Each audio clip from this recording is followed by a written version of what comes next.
আসলে দেশের এই পরিস্থিতিতে সাকিবকে আসতে দেওয়া হয়নি বা খেলতে দেওয়া হয়নি। সো সেই অবস্থা যদি কন্টিনিউ হয় টিল ওয়ার্ল্ড কাপ, টি-20 ওয়ার্ল্ড কাপ, তাহলে সাকিব কোথা থেকে আসে? আমি আসলে পাকিস্তানকে খুব বড় দল হিসেবে চিন্তা করি। আমরা তো ভালো ক্রিকেট খেলিনি, এটা তো স্বীকার করতে হবে। দেশের এই পরিস্থিতিতে সাকিবকে আসতে দেওয়া হয়নি বা খেলতে দেওয়া হয়নি। সো সেই অবস্থা যদি কন্টিনিউ হয় টিল ওয়ার্ল্ড কাপ, টি-20 ওয়ার্ল্ড কাপ, তাহলে সাকিব কোথা থেকে আসে? বাট সাকিব এমন একজন প্লেয়ার, সে ইনক্লুড হওয়া মানে দলের স্ট্রেংথ বাড়ে, এটা আমরা সবাই জানি।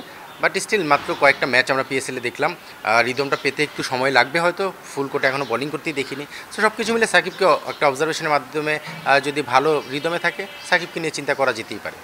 আমি আসলে পাকিস্তানকে খুব বড় দল হিসেবে চিন্তা করি না, কারণ পাকিস্তানের সম্পর্কে সবসময় আমরা প্রেডিকশন করতে ভয় পাই, বিকজ আমরা বলতে পারি যে কোনো কিছু হতে পারে। সো সেই জায়গা থেকে পাকিস্তান ভালো দল, নো ডাউট। ইউএইচে তো ভালো দল নির্দ্বিধায় বলতে হবে, বাট আমাদের দলটা কিন্তু একদম খারাপ না। আপনি দেখবেন এবারে আমরা যে ম্যাচটাগুলো হেরেছি ইউএর সঙ্গে, দুটো ম্যাচ, সেখানে কিন্তু ডিউয়ের কথাটা বারবার আলোচনায় চলে এসেছে।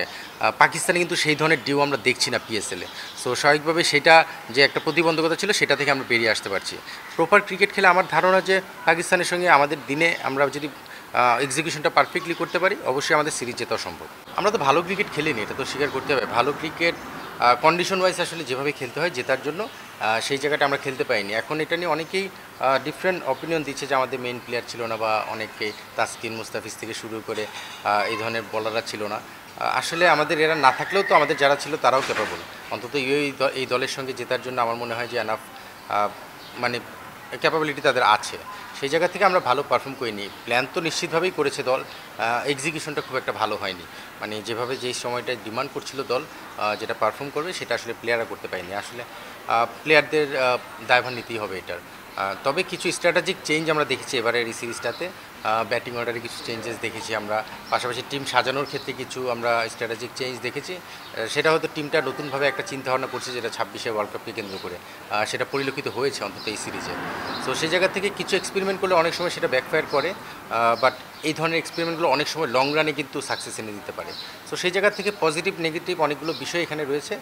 আমি সবসময় পজিটিভ চিন্তাভাবনাই করতে চাই, এবং আমার বিশ্বাস যে এখান থেকে আমরা ঘুরে দাঁড়ানোর অ্যাবিলিটি আমাদের রয়েছে। ক্রিকেটারদের আপনি অনেক সময় আমরা কিন্তু মানে ক্রিকেটাররা যতটুকু পারে, যতটুকু তাদের অ্যাবিলিটি আছে, তার বেস্ট দেওয়ার চেষ্টা করে, কিন্তু সেই অ্যাবিলিটিটা আসলে কিন্তু ইন্টারন্যাশনাল ক্রিকেটের জন্য সবসময় এনাফ না। আপনি দেখবেন যে আমাদের এগেনস্টে ইউএর একজন ব্যাটসম্যান যেভাবে ব্যাটিং করে গেলো, ওই ধরনের ব্যাটিং আমাদের মধ্যে কে করেছে? সো এটা কিন্তু ওর ক্যাপাবিলিটি, তার অ্যাবিলিটি। এই ধরনের আমাদের ব্যাটসম্যানদের মধ্যে এই ধরনের জায়গায় মানে এক্সট্রাঅর্ডিনারি দু একজন প্লেয়ার দরকার টি-20 ফরম্যাটে স্পেশাল। আপনি দেখবেন যে টি-20 আমরা সবসময় বলি যে বড় দল ছোটো দল বলে কিছু নেই, সেটা কিন্তু এই ধরনের একজন দুজন তিনজন প্লেয়ারের কারণেই হয়। আপনি ধারাবাহিকভাবে পারফর্ম করে যাবে, কনসিস্টেন্ট পারফর্মার এরকম আপনি দলে কিন্তু রেগুলার পাবেন, কিন্তু আপনার দুইজন বা তিনজন এক্স ফ্যাক্টর থাকে, এরকম কিছু প্লেয়ার লাগবে যেটা আপনাকে ডিফারেন্স করে দিতে পারে।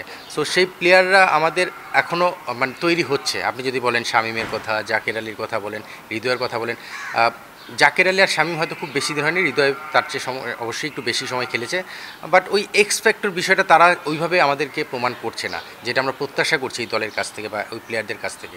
সো আমার কাছে মনে হয় যে এক্স ফ্যাক্টর আছে এরকম দুজন তিনজন প্লেয়ার টি-20 দলে খুব ইম্পর্টেন্ট, যেটা চিন্তাভাবনা করার সময় এসেছে, এবং চিন্তাভাবনা করতে হবে। আলটিমেটলি আপনি টি-20 ওই যে ট্রেডিশনাল যেভাবে চিন্তা করি, সেই চিন্তা নিয়ে করলে হবে না। টি-20 এমন একটা ফর্ম্যাট যেটা ওয়ার্ল্ড ক্রিকেটে আপনাকে সার্ভাইভ করতে হলে সেটাকে আপনাকে ডিফারেন্টভাবে চিন্তা করতে হবে। বিকজ আপনি যদি দেখেন ইউএই, তারা টেস্ট খেলে না, নেপাল টেস্ট খেলে না, আপনি এরকম অনেকগুলো দেশ দেখবেন যারা টেস্ট বা ওয়ানডে নিয়ে চিন্তা করবে না, তারা শুধু টি-20টাই খেলবে। সো তাদের মধ্যে সেই এক্স ফ্যাক্টর বা ওই ধরনের প্লেয়ার কিন্তু ওইভাবেই তৈরি হয়ে আসে। সো আমাদের যারা এইভাবে তৈরি হয়ে আসতে পারে বা আছে, তাদেরকে আমরা কীভাবে ইউজ করবো সেভাবে চিন্তা করার সময় এসেছে।